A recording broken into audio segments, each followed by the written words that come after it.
আসসালামু আলাইকুম ওয়া রাহমাতুল্লাহি ওয়া বারাকাতুহু।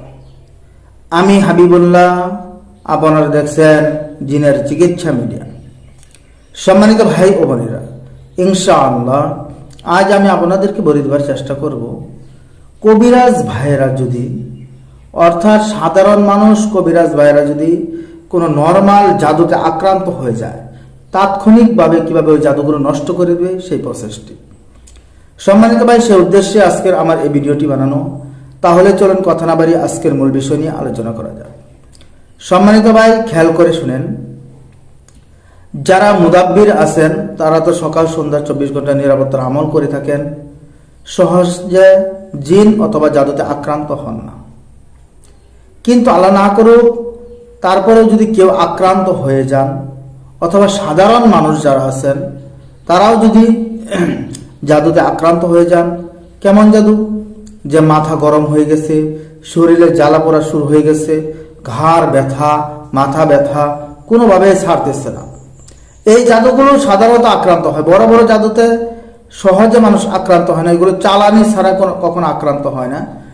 কিন্তু এই যে আমি যেই বিষয়গুলো বললাম, এই বিষয়গুলো হচ্ছে সাধারণত এইগুলোতে মানুষের বারবার আক্রান্ত হতেই থাকে, যদি তার উপরে জিনের কুনজর পড়ে, মানুষের কুনজর পড়ে, অথবা কোনো কারণে বদনজর পড়ে গেছে, জিন তার উপরে যে কোনো কারণে রাগান্বিত হয়ে গেছে, এরকম একটা পরিস্থিতি হলে তাকে একটা শাস্তি দেওয়ার জন্য এই বিষয়গুলো হয়ে থাকে। যে চোখ অন্ধকার হয়ে যাচ্ছে, মাথাগুলো গরম হয়ে যাচ্ছে, মাথা ব্যথা, ঘাড় ব্যথা, শরীরে ঝালাপোড়া, অস্থিরতা একটা শরীরে সৃষ্টি হয়ে গেছে। এখন এগুলো হয়ে যাওয়ার পর একটা মানুষ স্বাভাবিকভাবে ঘাবড়ে যায়। স্বাভাবিকভাবে একজন মানুষ এই সমস্যাগুলো হলে ঘাবড়ায় যায় যে কি করব, কোনোভাবে তো সারতেছে না। ওই টাইমে আমি আপনাদেরকে এরকম একটা প্রসেস বলতেছি, আপনারা যদি এই প্রসেসগুলো খাটান, ইনশাআল্লাহ আল্লাহর কাছে আশাবাদী তাৎক্ষণিকভাবে ভালো হয়ে যাবে, তাৎক্ষণিকভাবে ভালো হয়ে যাবে। ওই প্রসেসটা কি করবেন? প্রসেসটা হচ্ছে সূরা ফালাক এবং সূরা নাস আপনারা খাটাবেন।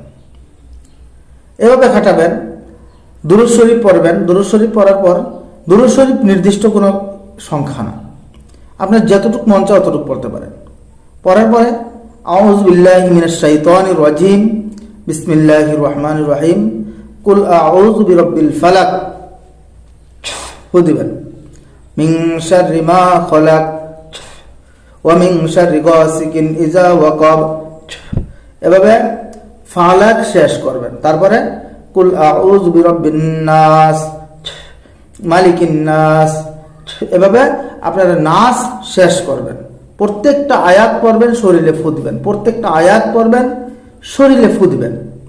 এভাবে ওই পর্যন্ত ভাই আপনি ফুক দিবেন যতক্ষণ পর্যন্ত আপনার শরীরের ওই যেই সমস্যাটা হচ্ছে ওই সমস্যাটা দূর না হয়। আপনারা এটা 7 বার না, 10 বার না, 1 বার না, 2 বার না, ওই পর্যন্ত আপনি ওযু করে বসে ফু ফারতেই থাকবেন যতক্ষণ পর্যন্ত তাৎক্ষণিকভাবে ওই জিনিসগুলো নাশ হয়ে যায়। এটা চিন্তা করবেন না যে হয়তোবা আমি এখন 7 বার 8 বার পড়লাম, 10 বার পড়লাম, আবার বিকালে পড়িল, ইনশাআল্লাহ চলে যাবে, এরকম আপনারা নিয়তই করবেন না। আপনি নিয়ত করবেন ইনশাআল্লাহ আল্লাহ রাব্বুল আলামিনের কালামের শক্তিতে এখনই ভালো হয়ে যাবে ইনশাআল্লাহ। আল্লাহ রাব্বুল আলামিন চাইলে আপনি যদি এভাবে খাটান, আল্লাহর কাছে আশাবাদী আপনি তাৎক্ষণিক এটার ফল পাবেন ইনশাআল্লাহ। এই যে আপনার সাধারণ বিষয়গুলো হচ্ছে, আমি অনেকের দেখতেছি যে এরকম বলতেছে যে ওয়াইফকে জিনে ধরছে। আপনি খেয়াল করে শুনেন, তার স্ত্রীকে জিনে ধরছে, তিনি যে কোনো কারণে ওনাকে একটু শাস্তি দিচ্ছে। শাস্তি দেওয়ার পরে এত ঘাড় ব্যথা, এত পরিমাণে ঘাড় ব্যথা তিনি সহ্যই করতে পারতেছে না, যে বালিশে শোয়া যাচ্ছে না, বিছনায় শোয়া যাচ্ছে না, কি করব কোনোভাবেই হচ্ছে না। তারপরে আমি তাৎক্ষণিকভাবে তাকে অজু করে জায়নামাজে বসে বলবো আপনিটা আপনিই করেন। ভাই সব জায়গায় যে খালি কবিরাজে করবে আর আপনি কিছুই করবেন এরকম হয় না ভাই। জ্বর আসছে আপনার, না পাপড়ে যদি খালি কবিরাজেই খায় তাহলে তো আপনি সুস্থ হবেন না। জ্বর আসছে আপনার, না পাপড়ি মাঝে মাঝে আপনার খাইতে হবে, ডাক্তারের সাজেশন নিয়ে আপনার খাইতে হবে, নইলে তাহলে সে আপনি সুস্থ হবেন। খালি কবিরাজেই করে দিল আর আপনি সবকিছু আরামসে খালি গিলে ফেলেন, খাই ফেললেন, এরকম ভাবেন না। আপনি নিজে একটু শ্রম দেন, ইনশাআল্লাহ আল্লাহ রাব্বুল আলামিন এই যে আপনার তাৎক্ষণিক জাদুগুলো আছে, এই জাদুগুলো আপনার নষ্ট হয়ে যাবে। শরীরের যে অস্থিরতা, ঘাড়ের ব্যথা, মাথাগুলো অন্ধকার হয়ে যাচ্ছে, শরীর গরম হয়ে যাচ্ছে, জ্বালা পোড়া সৃষ্টি হয়ে যাচ্ছে, এইগুলো, এই তাৎক্ষণিক জাদুগুলো আপনি তাৎক্ষণিকভাবে নষ্ট করে ফেলতে পারবেন। আর যে চালানি জাদুগুলো আছে ওগুলো নষ্ট করতে গেলে বিভিন্ন বিষয়, বিভিন্ন প্রসেসগুলো খাটাইতে হয়। যেরকম মেহেদি পাতা আছে, অনেক বিষয় আছে, বৃষ্টির পানি আছে, এরকম অনেক বিষয়গুলো একত্রিত করে এগুলো একটা মিক্সার করে জাদুগুলো নষ্ট করতে হয়। বিভিন্ন রকমের জাদুর বিভিন্ন রকমের আয়াত আছে, এই সিস্টেমগুলো নষ্ট করতে হয়। তাই সম্মানিত ভাই, আপনারা সূরা ফালাক, সূরা নাস আপনারা এভাবে খাটাই দেখেন, ইনশাআল্লাহ আল্লাহ তাআলা রাব্বুল আলামিন চাইলে আপনি ফল পেয়ে যাবেন ইনশাআল্লাহ। আপনারা, এটা হচ্ছে সাধারণভাবে আপনাদের একটা চিকিৎসা, এই চিকিৎসাটা এত পরিমাণে ফল পাওয়া যায় যে বলার বাহিরে। আর আপনারা আরেকটা জিনিস থাক, আজকের ভিডিওটি এই পর্যন্ত। সম্মানিত ভাই, আরো কিছু কিছু বিষয় আছে, সূক্ষ্ম বিষয় আছে, এই বিষয়গুলো আপনাদেরকে আমি পরবর্তীতে আস্তে আস্তে বলার চেষ্টা করবো ইনশাআল্লাহ।